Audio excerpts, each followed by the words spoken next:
library, my God. I know, isn't it? It's all a bit... In the age of Twitter, to be in a place of books. A bit old too, yeah. Look, son, this is what we call the extended Twitter. These are how people used to tell people what they did. If Shakespeare could Twitter, to be or, that's it. Well, you look very sprightly. Thank you. I've never been called Sprightly before. Yes, you have, sure. Hello, Sprightly. Hello, Sprightly. You remember my boy, Sprightly. Get in here, Sprightly. Sprightly, bring me another lemonade. Yes, sir. And how are you feeling? Because you're... Much better now, thank you. Because you're not far removed from heart surgery. Not far removed, 4 months removed. You know, it was interesting. It's been kind of nice to know that it's working, number one. Number two, that after I had the surgery, and, you know, they replaced a valve, but I thought maybe, because I've been so emotional, they gave me a tiny vagina. Because the emotions are just like, oh, but that's open heart surgery, especially for guys. So you're finding yourself more emotional, is that what's happening? Thanks for asking. I find myself emotional and cleaning a lot. So what does it actually do, apart from, obviously, because it is barbaric, they rip your chest open. But, then Yes, but they medicate you first. Oh, okay. Real man can take it. What are you doing now? Bite into this pencil. Yeah, at least buy me a dinner. Yeah, it is, what do? They knock you out, and then they put you on the heart machine, because they have to stop your heart. They can't be slowed down. They don't operate while it's moving, and then they replace the valve. They gave me choices. I had a choice between porcine, which is pig, which is great because you can find truffles, mechanical, and I was hoping for the new iHeart, but and bovine, which is wonderful. Oh, right. So it's almost like being on a plane, steak, chicken or fish. Yeah, that's either way, the three and options. then lovely white wine. And the weird thing after getting a bovine valve is I can't eat meat, because it's almost like you start to eat it and it's like, it's one of us. You're one of us now.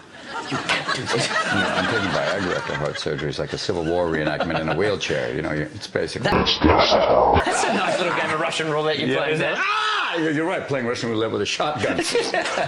Good luck, thank you. But what a shotgun now once you pop the Viagra. Well, I'll tell you that, my friend. Small but fierce, like a Tasmanian devil. You hear that, Petey? Oh, is it Petey now? No, we'll call it Sprightly. No, it's Sprightly. Sprightly McDuff. What are you doing? That sounds like a great porn name. Well, you know, Sprightly. See, Sprightly's a good porn name because it doesn't necessarily guarantee it's going to be great. No. At least fun. But fun. Sprightly makes it think that something elvish will happen. You know, rather than Dildo Baggins. You can't even call it what it is. You say, what is that? A penis? So we think of other names, the really macho guys. What do you call it? That's the incredible heat-seeking moisture missile. I heard you got up and did stand-up. Was the first thing you did? I did it, not the first thing, but seriously. I hope you took the month robe and a off and half. put some pants on. Would have been nice. Yeah, nice to be here, obviously. But it was, I did it about a month after the surgery, and I did like 20 minutes and went, a little soon. And now I've been back doing it after 3 or 4 months, and it's been good to do the hour and a half. It's been good. And you're about to tour again? Got to, yeah. Got to go back out and pay for the surgery. But yeah, I go back out at the end of September. Will you come down to Australia with the I trip? hope so one day. So I think it'll work there. You speak the same language. We do. I know it's separated by an ocean and some say cultures, but that's all right. You know, I hope to make it down there because there's a lot to talk about. Obviously, with our new Obama. Yep. We love the him. Irish. I know you do. Apparently, he's going to save the planet. We're all so I thankful. think so. It is a great thing, and I don't know why I'm talking like this right now. He's black Irish. He's an Obama. He's a great man. Now, you be careful because you're coming off sounding a bit Susan Boyle in this whole... No, but that was basically a joke. What I made is a joke going about on? that. There was a joke, there was a thing on the internet saying, if they made a movie about Susan Boyle, who should play her? And obviously, because I did Mrs. Doubtfire. Yeah. I went, great, thank you. I sing the songs that make it now. And it was like, I loved the other side of her was that time when she got drunk and was sitting in the pub going, you've got no talent! You don't know anything! Boo hiss! Boo hiss! Take off your leotards! You've got no talent! But, you know, no, it's a joke.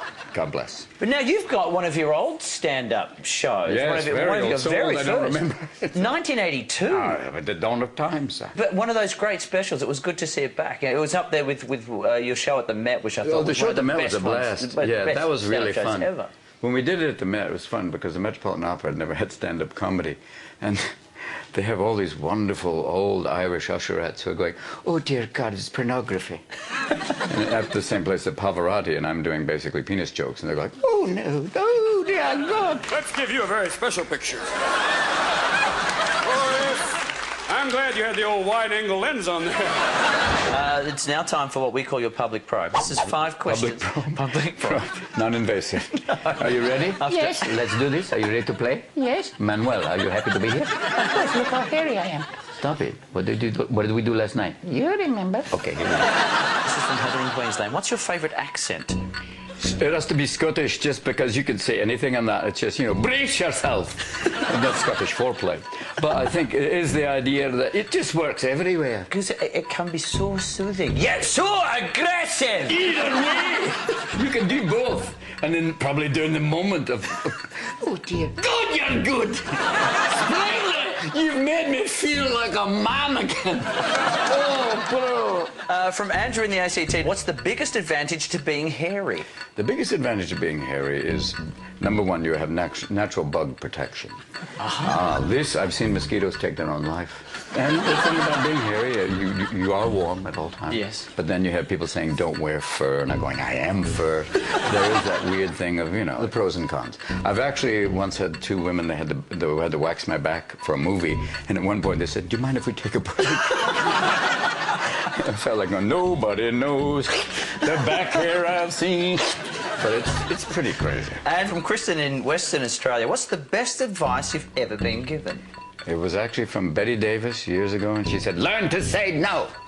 Because in this business, they'll offer you things, but learn to say no. And the way she said it, they'd say it like, no. And it was like, oh, yeah, that was... Is that how you say it every time? Yeah, no. Can you do this gig? Yeah, no. And learn when to say no, I think, is even more important. Yeah, and no with a Scottish accent. No, no, no. Yeah, sprightly. No, sir. We've done that too many times. No. And me with a horse valve. Nay. Thank you very much. Thank you, Mr. Rowe. It's been a real pleasure. Ditto, what fun, thank you. Did you Dildo? Dildo. Oh, sorry. Dildo, it's a new French bread. We make it only with dill. It's called dildo. A great, lovely, loving baguette. It rises on its own thanks to the dildo. We'll be right back. We'll be here talking with Julia Childs, who says it's hotter than a stiff cock in here. Good luck.